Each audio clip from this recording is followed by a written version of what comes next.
Hello everyone, কেমন আছো সবাই? আমি মেকআপ আর্টিস্ট বিপাশা। তো তোমরা আমার আগের ভিডিও তো দেখেছো যে এটা ছিল 24শে জানুয়ারি 2025। আমার এই দিনকে ছিল ব্যাক টু ব্যাক 3টে পার্টি মেকআপ। তো 3টে কাজ করে আমি কিন্তু তারপরে রেডি হয়ে বিয়ে বাড়ি যাচ্ছি। যদিও আমি কাজে যাওয়ার আগেই দুপুর 12টার সময় কিন্তু রেডি হয়ে গিয়েছিলাম বলতে হেয়ার স্টাইলটা করে নিয়েছিলাম, শুধু ফুলটা লাগাইনি তখন, আর মেকআপটাও করে নিয়েছিলাম। তো মেকআপ টেকআপ করে হেয়ার স্টাইল করে আমি কিন্তু নর্মাল ড্রেস পরেই কিন্তু কাজে চলে গিয়েছিলাম। তারপর 3টে কাজ কিন্তু আমার এক জায়গায় ছিল না, 3 জায়গায় ছিল, তবে লোকেশনগুলো কাছাকাছি ছিল। তো 3টে কাজ করে তারপরে আমি কিন্তু বাড়ি চলে এসেছি। আর আমাদের আজকে একটা বিয়ে বাড়ি রয়েছে, একটা নয় সরি 2টো বিয়ে বাড়ি রয়েছে। তো যাই হোক, তো বাড়ি এসে আমি শাড়ি পরে নিয়েছি, গয়না পরে নিয়েছি, আর মাথায় ফুলটাও লাগিয়ে নিয়েছি। আর আমার বর একটু ভিডিও করে দিচ্ছিল। তারপরে কিন্তু আমরা দুজনে মিলে নয়, আমরা পুরো ফ্যামিলি মিলে বিয়েবাড়ি চলে গেছিলাম। প্রথমে আমরা প্রথম বিয়েবাড়িতে গিয়েছিলাম, এটা ছিল একটা মেয়ের বিয়ে। তো এখানে পুরো ফ্যামিলি মিলে সবাই চলে এসেছিলাম।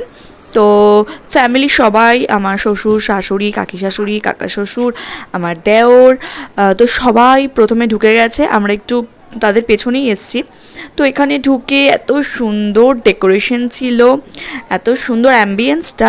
তো এখানে ঢুকে একটুখানি আমি ফটোশ্যুট করে নিয়েছি নিজের, কারণ এত সুন্দর করে আমি সাজলাম। আর বিয়ের পরেই প্রথম শ্বশুরবাড়ির দিক থেকে কোনো বিয়ে বাড়িতে আসলাম, তো একটু সুন্দর করে সেজে গুজে এসছি। আর অনেক দিন একটু সাজা হয় না, তো আমার এত সাজার এনার্জি ছিল আজকে যে কাজ করে এতগুলো কাজে যাওয়ার আগে মেকআপ করে গেছি।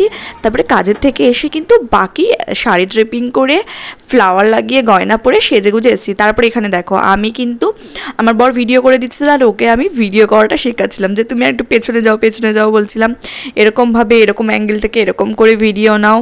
তো ওকে এগুলো শেখাচ্ছিলাম। আর ও কিন্তু একটা সময় পর একটু বিরক্তও হয়েছিল, রাগ করে বলছিল যে আমি কি তোমার ফটো তো ভিডিও করতে এসেছি এখানে বিয়ে বাড়িতে না এসে। তো এই নিয়ে মাঝখানে আমাদের মধ্যে কিন্তু বেশ ঝগড়া ঝামেলাও হয়ে গেছে। আমি রাগ করে বলছি তাহলে আমি যাবোই না, আর বিয়ে বাড়িতে থাকবোই না, চলে যাচ্ছি, ফটোই যদি না তুলতে পারি। তো এরকম একটা ব্যাপার, ফটো তোলার জন্যই যেন বিয়ে বাড়িতে এসেছি। যাই হোক, তো ফটো ভিডিও করে তারপরে আমাদের দুজনেরও একটু ছবি তুলে ভিডিও করলাম, সেটা একটু আমার দেওর করে দিল। যাই হোক, সেটা করে তারপরে কিন্তু এই বিয়েবাড়ি থেকে আমি আর আমার বর দুজনে মিলে আবার গাড়ি করে চলে যাচ্ছি আরেকটা বিয়েবাড়িতে। বাড়ির সবাই যদিও ওই বিয়েবাড়িতেই ছিল, ওটা আমাদের বাড়ির একদম কাছাকাছিতেই ছিল। আর আমি আর আমার বর দুজনে মিলে চলে যাচ্ছিলাম আমার আরেক মামা শ্বশুরের শালার বিয়েতে। সেখানে আমার আর আমার বরের কিন্তু ছিল বরযাত্রী, বরপক্ষ হিসেবে নিমন্ত্রণ। তো আমরা সেখানেও চলে আসলাম, ওটাও 10 মিনিটের ডিস্টেন্সে ছিল। তো গাড়ি করে আমরা চলে এসেছি। এখানে এসে দেখছি যে এখন ওরা বিয়েতে বসে গেছে।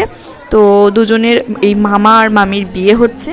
তো এখানে এসে একটুখানি আমার ছোটো মামি শাশুড়ির সাথে দেখা করে, মামার সাথে দেখা করে, বুনুর সাথে, সবার সাথে দেখা করে আমরা ভেতরের প্যান্ডেলে চলে আসলাম, যেখানে কিন্তু প্রোগ্রাম হচ্ছিল দেখলাম।